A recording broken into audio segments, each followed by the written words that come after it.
Hello viewers, welcome to my YouTube channel. ఈరోజు మన ఛానల్లో వరాలనిచ్చే వరలక్ష్మి అమ్మవారిని అలంకరణ చేసుకుందాం.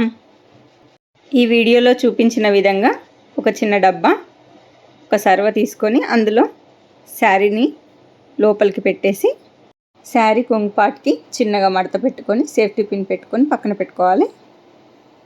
ఈ వీడియోలో ముందు కొంగు కూడా ఇలా వేసుకోవచ్చని మీకు చూపిస్తున్నాను అంతే. నేను కూడా మనలాగానే వేస్తాను. శారీ స్టార్టింగ్లో ఒక 1/2 మీటర్ వరకు క్లాత్ వదిలేసుకోవాలి. అది మనం బ్లౌజ్ పీస్గా వెనుక నుంచి తీసుకొని పెట్టేసుకోవాలి చెంబుకి. తర్వాత హ్యాండ్స్ సెట్ చేసుకోవాలి. దగ్గర వేరే బ్లౌజ్ పీస్ ఏదైనా సేమ్ మ్యాచింగ్ ఉంటే పెట్టుకోవచ్చు, లేదా నేనైతే శారీలో ఉందే వెనుక 1/2 మీటర్ ఉంచా కదండి, అందులోదే పెట్టేసా హ్యాండ్స్కి. హ్యాండ్స్ పైన ఉన్న సర్వకు మాత్రమే పెట్టుకోవాలి. పిన్స్ ఒక 2 సెట్స్ ఉంచుకోండి మీ దగ్గర. అలంకరణ అనేది మన ఇష్టం అండి, ఎవరు తోచిన విధంగా వాళ్ళు చేసుకోవచ్చు. ఇవే చేయాలని ఏం లేదు. అమ్మవారి చేతులు కాళ్ళు నేను మీషోలో తీసుకున్నానండి.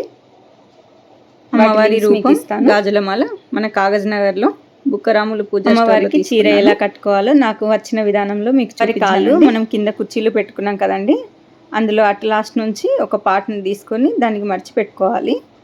ఇట్ లాస్ట్ నుంచి కూడా సేమ్ అలాగే మడిచిపెట్టుకోవాలండి.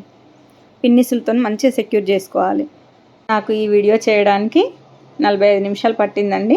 మీకు 2 నిమిషాల్లోపే ఉంటుందండి ఈ వీడియో. అమ్మవారు రెడీ.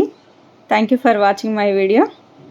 మీకు నా వీడియో నచ్చినట్టయితే like, share, comment and subscribe my channel. Thank you friends. Bye viewers.